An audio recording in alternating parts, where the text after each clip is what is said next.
Welcome to Arogyamastu YouTube channel. మీ doctor Ashok Vardhan రెడ్డిని. నేడు దగ్గు సమస్యలతో బాధపడుతున్న వాళ్లకు మన గృహ వైద్యం ద్వారా చాలా సులభంగా తగ్గించుకోవచ్చు. దగ్గుతో బాధపడుతున్న వారికి మన గృహ వైద్యం ద్వారా ఏ విధంగా తగ్గించుకోవచ్చు, దానికి కావాల్సినవి చూద్దాం. దీనికి కావాల్సింది ఏమంటే నిమ్మరసము 1 చెంచా, తేనె 1 చెంచా, మంచినీళ్ళు వచ్చి 1/2 గ్లాస్ అంటే 100 ml వాటర్, 1/2 చెంచా ఉప్పు. మళ్ళీ ఒకసారి రిపీట్ చేస్తాను. నిమ్మరసం 1 చెంచా, తేనె 1 చెంచా, మంచినీళ్ళు వచ్చి 100 ml, ఉప్పు 1/2 చెంచా. దీనిని చిన్న మంట మీద మరిగించి దీనిని గోరువెచ్చగా 2 పూటలా తాగాలి, ఉదయము సాయంత్రం.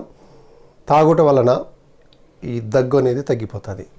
ఎవరికైతే ట్యాబ్లెట్స్ వాడుతుండి ఇంకా రకరకాల మందులు వాడుతుండి కూడా మీకు దగ్గు తగ్గకుండా ఇబ్బంది పడుతున్నారో వాళ్ళకు ఇది చాలా అద్భుతంగా పనిచేస్తుంది.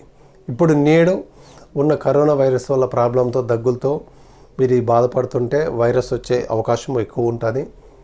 మరి మీరు ఏదైనా బయటికి వెళ్ళి దగ్గినారంటే ప్రజలు దడుచుకొని భయపడతారు, మీకు దూరంగా జరిగిపోతారు. అలా బాధపడేదానికన్నా ఇది సింపుల్ యోగం అండి. మన ఇంట్లోనే ఉంది, నిమ్మరసం ఇంట్లోనే ఉంది, ఉప్పు ఇంట్లోనే ఉంది, తేనె ఇంట్లోనే ఉంది. ఎంత సులభంగా తగ్గిపోతుంది చూడండి. ఈ దగ్గుతో ఇబ్బంది పడుతున్న వాళ్ళకు ఈ యోగం చేయండి. చాలా అద్భుతమైనది, చాలా సులభమైనది. మీకు 1-2 రోజుల్లోనే మీ యొక్క దగ్గు యొక్క సమస్య తగ్గిపోతుంది. తరచుగా ఎవరైతే దగ్గుతున్నారో బాధపడుతున్నారో ఈ యోగం చేయండి. పిల్లలకు అయితే దీంట్లో సగం మోతాదు ఇవ్వండి, పెద్దలకు అయితే ఇదే డోస్ సరిపోతుంది. తగ్గేంత వరకు వాడండి. ఇదేం లిమిట్ లేదు, 1 రోజు 2 రోజుల వారం రోజులు అనేది. మీ సమస్య తగ్గే వరకు వాడండి. శరీర తత్వం బట్టి 1-2 రోజుల్లోనే తగ్గిపోతుంది. చాలా మటుకు 1 డేలో తగ్గిపోయిన వాళ్ళు కూడా చాలామంది ఉన్నారు. ఇది కాకుండా మీరు ఇప్పుడు ఉన్న సీజన్లో ఈ వాతావరణంలో కరోనాకు భయపడే దానివల్ల ఈ దగ్గు జలుబు ఇవన్నీ మనకు రాకుండా ఉండాలనుకుంటే మీరు ఏం చేస్తారంటే ప్రతి ఇంట్లోనూ తులసి చెట్టు ఉంటాయి. ఒక 15 ఆకులు తులసి ఆకులు తెంపి 4-5 మిరియాలు, సొంటి లేదా అల్లం వేసి పటిక బెల్లం లేదా బెల్లం వేసుకొని దీన్ని 2 పూటలా మీరు టీ చేసుకుని తాగండి. మామూలు టీలు తాగడం ఆపేసేసి ఈ హెర్బల్ టీ లాగా మీరు తయారు చేసుకుని వాడేదాని వల్ల ఇది వ్యాధి నిరోధక శక్తిని పెంచుతుంది మరియు ఈ వైరల్ ఇన్ఫెక్షన్ రాకుండా కాపాడుతుంది. ఈ దగ్గు జలుబు గొంతు నొప్పి ఇలాంటివి జ్వరము రాకుండా కాపాడుతుంది.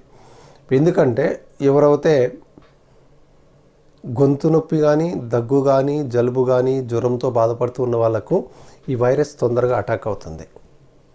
నార్మల్గా ఉన్న వాళ్ళకు ఏం చేయదు. మీరు ఇంట్లో బయట తిరగకుండా ఇంట్లో ఉన్నారనుకోండి, మీకు వచ్చే అవకాశం లేదు. ఇది ఎక్కువ బయట మీరు తిరుగుతుంటే వాళ్ళకి ఎవరికైనా ఉండిందనుకోండి, అది చాలా సులభంగా మనకు వ్యాపించడానికి అవకాశం ఉన్నది. ఈ యోగం ఎవరితో బాధపడుతున్నారో వాళ్ళు చేసుకోండి. మరియు జలుబుతో ఎవరైనా బాధపడుతుంటే వాళ్ళు ఒక పాత్రలో 1 లీటర్ నీళ్లు పోసేసి కొద్దిగా పసుపు వేసేసి దాన్ని ఆవిరి పట్టండి మంచిగా. అది స్టీమ్ లాగా బాత్ కాకుండా ఇది స్టీమ్ అనమాట. ఫేస్కు ఆవిరి పెట్టండి. ఈ ఆవిరి పీల్చుకునే దానివల్ల కూడా మీ యొక్క జలుబు అనేది మీకు తగ్గిపోతుంది. ఇది చాలా సులభమైంది, మన ఇంట్లో చేసుకున్నదే. మన గృహ వైద్యం ద్వారా మన వంటిల్లే వైద్యశాల, ఎక్కడో వైద్యశాలకు మీరు వెళ్ళనవసరం లేదు. మీ వంటరూమే ఫార్మసీ, ఇంటి యజమానురాలే ఫార్మసిస్ట్. ఈ ప్రకృతే మన ఆయుర్వేదం అంతా ఇక్కడే ఉంది. ప్రకృతి మనకు ఆయుర్వేదం ఉందండి. మన అమ్మే ఉన్నది ఫార్మసిస్ట్, ఎక్కడో మెడికల్ షాప్ లేదు. మీరు ఇవన్నీ చేసుకొని చాలా సులభంగా తగ్గించుకోవాలని కోరుకుంటూ సెలవు తీసుకుంటున్నాను. మీ అశోక్.